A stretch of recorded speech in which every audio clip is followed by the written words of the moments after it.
Good morning all. നമ്മൾ കഴിഞ്ഞ ക്ലാസ്സിൽ കണ്ടീഷണൽ സ്റ്റേറ്റ്മെൻറ്റ്, പിന്നെ കോൺവേഴ്സ്, ഇൻവേഴ്സ്, കോൺട്രാപോസിറ്റീവ് ഇത്രയും കാര്യങ്ങളായിരുന്നു നമ്മൾ കഴിഞ്ഞ ക്ലാസ്സിൽ ഡിസ്കസ് ചെയ്തിട്ടുണ്ടായിരുന്നു. നെക്സ്റ്റ് നമ്മൾ പറയാൻ പോകുന്നതെന്ന് പറഞ്ഞു കഴിഞ്ഞാൽ ബൈ കണ്ടീഷണൽ സ്റ്റേറ്റ്മെൻറ്റ്സ് ആണ്. ഓക്കെ, ബൈ കണ്ടീഷണൽ സ്റ്റേറ്റ്മെൻറ്റ്സ് എന്ന് പറയുമ്പോൾ നമ്മൾ കണ്ടീഷണൽ സ്റ്റേറ്റ്മെൻറ്റ് ഒന്ന് റീകോൾ ചെയ്യുക. കണ്ടീഷണൽ സ്റ്റേറ്റ്മെൻറ്റ് എങ്ങനെയായിരുന്നു നമ്മൾ സിമ്പിളൈസ് ചെയ്യുക? P implies Q. ഈ പി ഇംപ്ലൈസ് ക്യൂവിനെ നമ്മൾ എങ്ങനെയായിരുന്നു എഴുതിയിട്ടുണ്ടായിരുന്നത്? If P then Q. ഈ ഫോമിലുള്ള സ്റ്റേറ്റ്മെൻറ്റുകളെയാണ് നമ്മൾ എന്ത് പറയുന്നുണ്ടായിരുന്നത്? കണ്ടീഷണൽ സ്റ്റേറ്റ്മെൻറ്റ് അല്ലെങ്കിൽ ഇംപ്ലിക്കേഷൻ എന്ന് പറഞ്ഞത്. ഓക്കെ, നെക്സ്റ്റ് നമ്മൾ പറയുന്നത് ബൈ കണ്ടീഷണൽ സ്റ്റേറ്റ്മെൻ്റ് ആണ്. ബൈ കണ്ടീഷണൽ സ്റ്റേറ്റ്മെൻറ്റ് എന്ന് പറയുന്നത് ഇത് രണ്ടും ഒരുമിച്ച് വരിക, അതായത് പി ഇംപ്ലൈസ് ക്യൂവും ക്യൂ ഇംപ്ലൈസ് പിയും.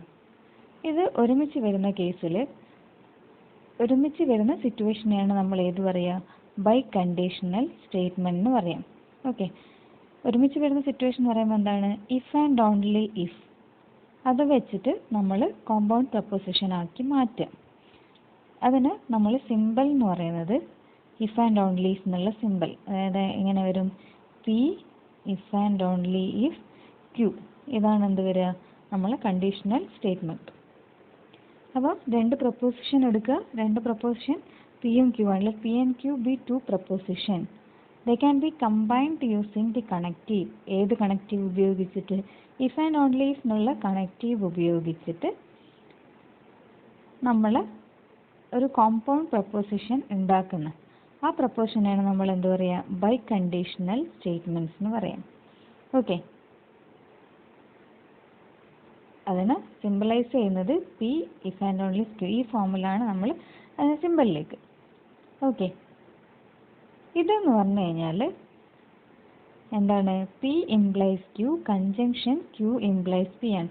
അതായത് ഇഫ് ആൻഡ് ഓൺലി ഇഫ് എന്ന് പറഞ്ഞു കഴിഞ്ഞാൽ നമുക്ക് എന്താ പറയുക? ഇവിടെ ഇങ്ങനെ അങ്ങോട്ടും അങ്ങനെ ഇങ്ങോട്ടും, അതാണ് ഏത് വരിക? ഇഫ് ആൻഡ് ഓൺലി ഇഫ് എന്നുള്ള കേസ്. അപ്പോൾ പി ഇഫ് പി ദെൻ ക്യൂവും ഇഫ് ക്യൂ ദെൻ പിയും ജോയിൻ ചെയ്താൽ കിട്ടുന്ന, ജോയിൻ ചെയ്യാന്ന് പറയുമ്പോൾ ഏത് വെച്ചിട്ട്? നമ്മൾ കൺജങ്ഷൻ വെച്ചിട്ട് ജോയിൻ ചെയ്താൽ കിട്ടുന്ന പ്രപ്പോസിഷനെയാണ് നമ്മൾ എന്ത് പറയുക?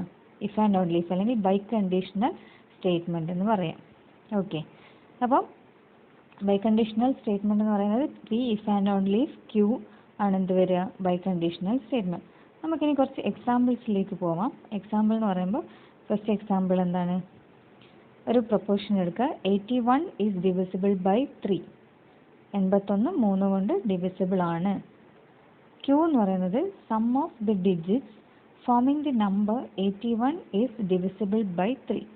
ഇത് റോങ് ആണോ അല്ലെങ്കിൽ കറക്റ്റ് ആണോ എന്നുള്ളതിനുപരി നമ്മൾ എന്താണ് ചെക്ക് ചെയ്യുന്നത്? ബൈ കണ്ടീഷണൽ സ്റ്റേറ്റ്മെൻറ്റ് എന്താണെന്നുള്ളത്. അതായത് എങ്ങനെ നമുക്ക് എഴുതാം, എങ്ങനെ നമുക്ക് കോമ്പൗണ്ട് പ്രപ്പോസിഷൻ ആക്കി മാറ്റാം. ഇപ്പോൾ P if and only if Q എന്താ വരിക? P if and only Q. അപ്പോൾ ആദ്യം പി എടുത്ത് എഴുതുക. പി എന്ന് പറയുമ്പോൾ എന്താണ്? 81 ഈസ് ഡിവിസിബിൾ ബൈ 3. പിന്നെ ആരും കൂടി? If and only if sum of the digits forming the number 81 is divisible by 3. Okay, അപ്പോൾ ഏത് വെച്ചിട്ടാണ് നമ്മൾ കമ്പൈൻ ചെയ്തത്? ഈ ഒരു ഇഫ് ആൻഡ് ഓൺലി ഇഫ് വെച്ചിട്ടാണ് നമ്മൾ ഈ രണ്ട് പ്രപ്പോസിഷൻ പി ക്യൂ എന്നുള്ള രണ്ട് പ്രപ്പോസിഷൻ നമ്മൾ കമ്പൈൻ ചെയ്തത്. അങ്ങനെയുള്ള സ്റ്റേറ്റ്മെൻറ്റിനെയാണ് എന്ത് പറയുക? Conditional statement. നെക്സ്റ്റ് ഒരു എക്സാമ്പിൾ പറയാം. ലെറ്റ് പി എന്ന് പറയുന്നത് 1 + 1 = 4. ക്യൂ എന്ന് പറയുന്നത് 1 + 1 = 2.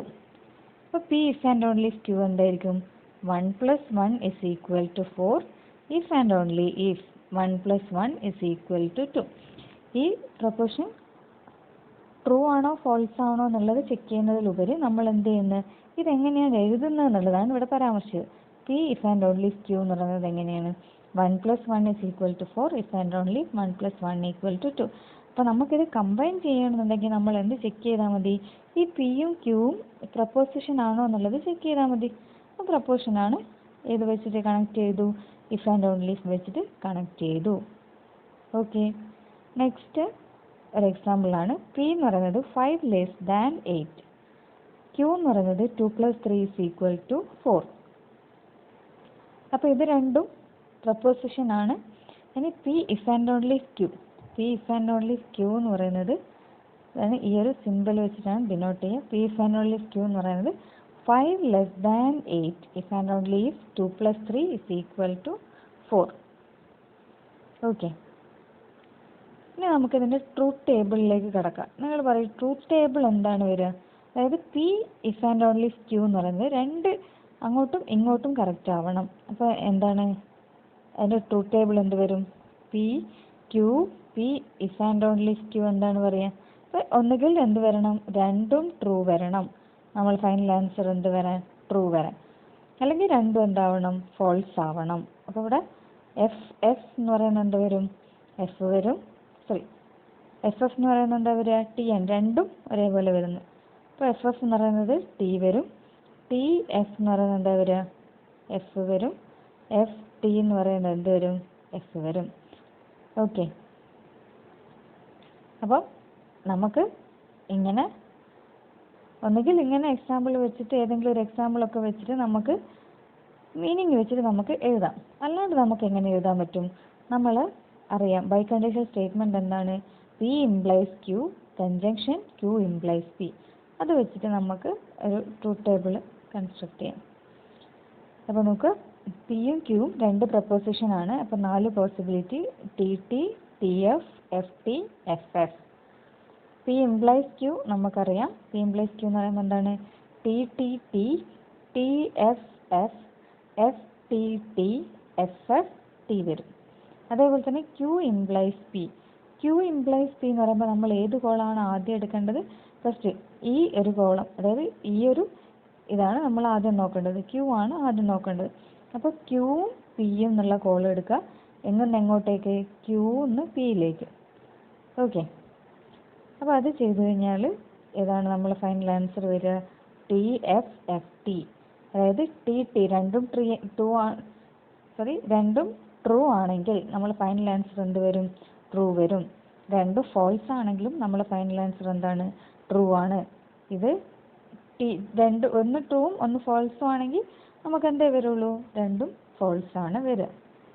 ഓക്കെ, ഇതാണ് ഏത് വരിക? ബൈ കണ്ടീഷണൽ സ്റ്റേറ്റ്മെൻറ്റ് വരിക. ഓക്കെ, നെക്സ്റ്റ് നമ്മൾ കഴിഞ്ഞ ക്ലാസ്സിൽ കുറച്ച് പ്രോബ്ലംസ് നിങ്ങളടുത്ത് ചെയ്യാൻ പറഞ്ഞിട്ടുണ്ടായിരുന്നു. അപ്പം അതിൽ ആകെ 2 കുട്ടികൾ മാത്രമാണ് എനിക്ക് സബ്മിറ്റ് ചെയ്ത് തന്നത്. അത് തെറ്റോ ശരിയോ എന്നുള്ളത് അല്ല കാര്യം. അത് നമ്മൾ സബ്മിറ്റ് ചെയ്തത് ഇവിടെ ആകെ 2 കുട്ടികൾ മാത്രമേ സബ്മിറ്റ് ചെയ്തിട്ടുള്ളൂ. അത് ജസ്റ്റ് ഞാൻ ഒന്നും കൂടി ഒന്ന് എക്സ്പ്ലെയിൻ ചെയ്ത് തരാം. ഓക്കെ, അപ്പോൾ ഫസ്റ്റ് എന്ന് പറയുന്നത് truth table. Construct a truth table. ഇതിൻ്റെ ട്രൂത്ത് ടേബിൾ നമ്മൾ കൺസ്ട്രക്ട് ചെയ്യാനാണ് പറഞ്ഞത്.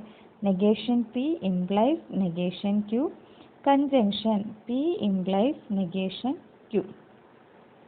ഓക്കെ, അപ്പോൾ ഇവിടെ പി എന്നുള്ള പ്രപ്പോസിഷൻ, ക്യൂ എന്നുള്ള പ്രപ്പോസിഷൻ, അപ്പോൾ 2 എണ്ണം ഉള്ളതുകൊണ്ട് നമുക്ക് 4 possibility: T T, T F, F T, F F. Okay, ഒന്ന് റീകോൾ ചെയ്യാം. അപ്പോൾ ഇനി അടുത്ത കോളത്തിൽ ഏതാ വരേണ്ടത്? നെഗേഷൻ പിയും നമുക്കറിയണം, നെഗേഷൻ ക്യൂവും നമുക്കറിയണം. അപ്പോൾ നെഗേഷൻ പി എന്ന് പറയുമ്പോൾ എന്താ വരിക? പിൻ്റെ ഓപ്പോസിറ്റ്. അപ്പോൾ ടി ആകുമ്പോൾ എഫ് എഫ്, ടി ആകുമ്പോൾ എഫ് വീണ്ടും T, F F T, F T. Okay, next call ഏത് വരണം? Negation Q. അപ്പോൾ ക്യൂ ഇതാണ്. അതിൻ്റെ നെഗേഷൻ എന്ന് പറയുമ്പോൾ എന്ത് വരും? F T, F F T. Okay, ഇനി ഇംപ്ലൈസ് ആണ്. അപ്പോൾ negation P implies negation Q എന്നാണുള്ളത്. അപ്പോൾ നമ്മൾ ആദ്യം ആരെ എടുക്കുക? Negation P. അപ്പം ഈ 2 കോളം കൺസിഡർ ചെയ്യുക. Negation P, negation Q. അപ്പോൾ ഇംപ്ലൈസ് എന്തായിരുന്നു? എഫ് എഫ് എന്താണ്? ടി ആണ്. എഫ് ടി എന്താണ്? ടി ആണ്. ടി എഫ് എന്താണ്? F T T T. Okay, അപ്പോൾ നമ്മൾ ആദ്യത്തെ സെക്ഷൻ നമ്മൾ കഴിഞ്ഞു. ഇനി ഇപ്പോൾ അടുത്തതിലേക്ക് പോവാം. അടുത്ത ബ്രാക്കറ്റ് ഏതാണ്? P implies negation Q. അപ്പോൾ നെഗേഷൻ ക്യൂ നമ്മൾ ഓൾറെഡി ഇവിടെ കണ്ടുവച്ചിട്ടുണ്ട്. അപ്പോൾ അത് വീണ്ടും നമ്മൾ എഴുതേണ്ട ആവശ്യം വരുന്നില്ല. ഓക്കെ, അപ്പം പി ഇംപ്ലൈസ് നെഗേഷൻ ക്യൂ എന്ന് പറയുമ്പോൾ നമ്മൾ ഏതൊക്കെ കോളം നോക്കണം? പി എന്നുള്ള കോളവും നോക്കണം, നെഗേഷൻ ക്യൂ എന്നുള്ള കോളവും നോക്കുക.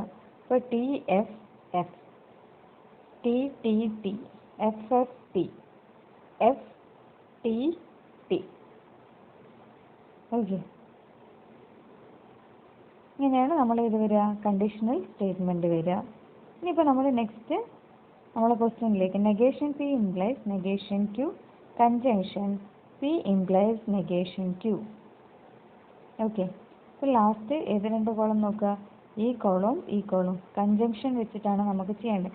കൺജങ്ഷൻ എന്ന് പറയുമ്പോൾ എന്താണ്, രണ്ടും ട്രൂ ആണെങ്കിൽ മാത്രം നമ്മൾ ഫൈനൽ ആൻസർ എന്ത് വരിക, ട്രൂ വരിക. അപ്പം ഇതിൽ രണ്ടും ട്രൂ അല്ല, അപ്പോൾ ഫോൾസ്. ഇത് രണ്ടും ട്രൂ ആണ്, അപ്പോൾ ആൻസർ ട്രൂ വരും. എഫ് ടി എഫ്, അതേപോലെ തന്നെ ടി ടി എന്താ വരിക, ടി ആണ് വരിക. ഓക്കെ, ഇത് ഫസ്റ്റ് പ്രോബ്ലം. നെക്സ്റ്റ്